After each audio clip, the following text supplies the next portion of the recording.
कधीच नाही चुकणार तुमचे फेवरेट टीव्ही शोज झी5 सोबत, तेही एकदम फ्री।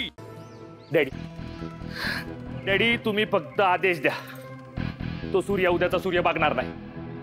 चिरंजीव राखता आम्हाला बी आलाय, अख्ख्या गावाचा सपोर्ट आहे त्याला। आता त्याला जखम जरी झाली तरी संशयाची सोय आपल्याकडेच वळणार। त्यात आपलं स्नान खोटं निघालंय ना। अहो पण म्हणून काय डॅडी हाताच्या घड्या घालून बसायचं का? त्यानं मस्तकाच्या शिरात तडतडायला लागल्यात माझ्या। अंगातल्या रक्ताचा एक एक थेंब उसळ्या मारून सांगतोय मला, शत्रू बदला घ्यायचा, बदला घ्यायचा। चिरंजीव तुम्ही जे म्हणताय त्याला बदला घेणं नाही, स्वतःच्या पायावर कुराण मारणं म्हणतायत। तुम्ही घ्याल बदला, जाल कायमचं तुरुंगात। गावात आणखीन तुमची बदनामी होईल ती वेगळीच। ज्या बदल्याची किंमत आपल्यालाच मोजावी लागेल, असला बदला काय कामाचा? पण म्हणजे एवढं होऊन सुद्धा बदला घ्यायचाच नाही हा? अहो आपल्या इज्जतीचं काय? आम्ही कधी म्हणलं बदला नाही घ्यायचा? बदला तर घ्यायचाच, इज्जत बी कायम राखायची। काट्यानं काटा काढायचा। ही लढाई जरी आपली असली तरी आपण त्यात उतरलंच पाहिजे, असं नसतं चिरंजीव। तुम्ही काय बोलताय ना, काय बी डोक्यात शिरत नाही माझ्या। शांत थंड ठेवा ते डोकं, म्हणजे शिरल त्यात सगळं। सरनौबत आधीपासूनच त्या सूर्यावर खार खाऊन आहेत माहिती आहे आपल्याला। साऱ्या प्रकारानं त्यांच्या डोक्यात बी बदल्याची ठिणगी पडली असणारच की। आपण त्या ठिणगीचा वनवा कसा होतोय ते बघायचं। एकदा का त्यांच्या डोक्यातल्या बदल्याच्या आगीचा वनवा झाला, या आपलं बी काम होतंय आपोआप। बरोबर बोलतोय का आम्ही? तोवर तुमचा राग तुम्हाला कशावर काढायचा असेल, या घरातल्या तोजाच्या सगळ्या वस्तू चढवून टाका। या घरातलं तिचं अस्तित्व कायमचं संपवून टाका। समध्या पाहुण्या रावळ्यांसमोर नाव खराब केलं त्या पोरीनं। तरी बरं लगीन व्हायच्या आधी पळून गेली, लगीन झाल्यावर पळून गेली असती ना तर इज्जतीचा पार पंचनामाच झाला असता। नाहीतर काय, आमच्या बी सगळी राजकीय मंडळी हसत असतील। माझं काय वेगळंय? काय वेगळंय? माझ्या तर मित्रांना सगळ्याला इशे मिळाला, सत्याची बायको पळून गेली म्हणून। पळून गेली ती, पण लाज मला वाटते बाहेर पडायची। तरी तुम्हाला सांगत होतो मला त्या पोरीसोबत लगीन नाही करायचं, पण तुम्हाला दिसत होता तुमचा फायदा, बिझनेस मधला, राजकारणातला। झाला फायदा? झाला का फायदा? अरे लय मोठा फायदा झाला असेल ना?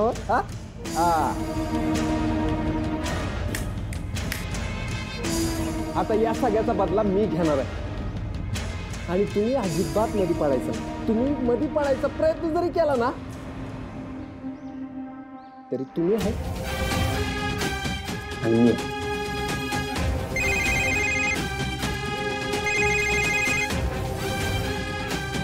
बोल।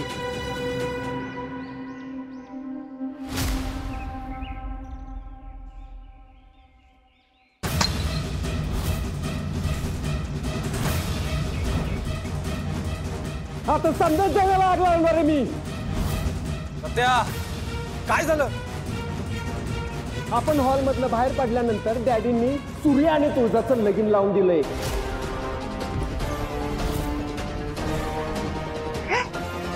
अरे म्हणजे त्याचं डोसकं फोडायचं, त्याच्या डोसक्यावर हात ठेवून आशीर्वाद दिला या माणसांनी। वा, म्हणजे आपल्या इज्जत पोरीकडचे ना काही पडलेलंच नाहीये। नाही शशी, या जाल्यानं असं वाकड्या शिरायच नको होतं। म्हणजे जो आपल्याशी वाकड्यात शिरला ना त्याला कसा तोंडाव पाडायचा हे चांगलं ठाव आहे मला। सत्या, त्या शत्रूला उद्या फोन करून सांग आपली सगळी भागीदारी संपली। त्यांचं नाव आणि त्यांचं धंदे ते मातीत मिळाल्याशिवाय शांत बसत नाही यशस्वी. जालिंदररावांनी आतापर्यंत आपला मान बघितलाय, आता आपली दुश्मनी बघत राहते.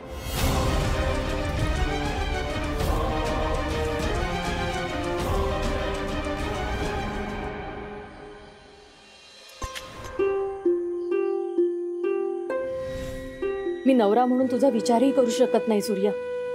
मी या घरात तुझी बायको म्हणून नाही अडकून राहू शकत. मला माझ्या पायावर उभं राहायचंय, माझी सगळी स्वप्न पूर्ण करायची. मी नव्याने सुरुवात करणार. मी आता इथे एक क्षणही थांबणार नाही. मी आजच हे घर सोडणार आहे.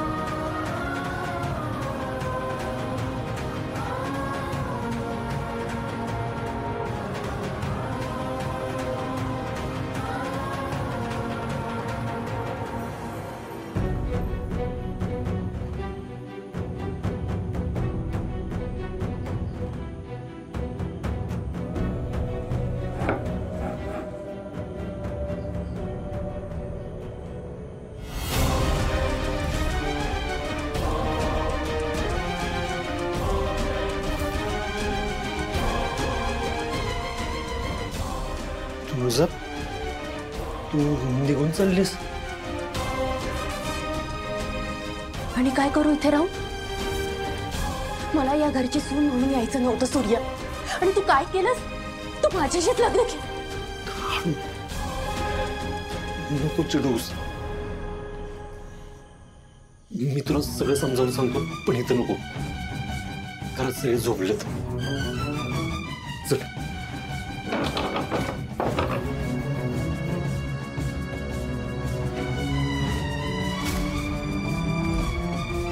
काय सांगणार आहेस तू मला? काय समजवणार आहेस तू मला? एक मित्र म्हणून मी तुझा खूप आदर केला. तू काय केलं? तू असं करशील मला अपेक्षा नव्हती तुझ्याकडे. तुला माहित होतं ना माझं सिद्धार्थवर खूप प्रेम येतं, आणि तरीही तू माझ्याशी लग्न केलंस का? का सूर्या? तुझ्या बहिणींची इच्छा होती म्हणून? तुझी इच्छा होती म्हणून? अरे पण माझ्या इच्छांचं काय? का फसवलंस तू मला? तुळजा, काय बोलतेस तू? मी नाही फसवलेलं तुला. हे असलं काय माझ्या मनात पण नाही आलं ग. हो ना, पण डॅडीना तेव्हा का नाही सांगितलं की मला या मुलीशी लग्न नाही करायचंय? का माझ्या गळ्यात मंगळसूत्र घातलं? काय लग्न केलंस? कारण मी तुला नकार दिला असता तर त्यांनी मला मी तुला का पळवून दिलं हे विचारलं असतं. आणि तिकडे सगळ्यांना तुझ्या आणि सिद्धार्थच्या नात्याबद्दल कळालं असतं. तुळजा, त्या गावात तुझी इज्जत गेली असती. आणि डॅडीने त्या सिद्धार्थला शोधून जीव मारला असतं ग. आणि त्या सत्यजित बरोबर तुझं जबरदस्ती लग्न लावून दिलं असतं. त्या सत्यजितनं तुझं आयुष्य नरक केलं असतं तुळजा. आणि हे मला नको होतं. म्हणून मी माझ्या मनाविरुद्ध तुझ्याशी लग्न केलंय तुळजा. झी5 ॲप डाउनलोड करा आणि पहा सर्व एपिसोड्स एकदम फ्री.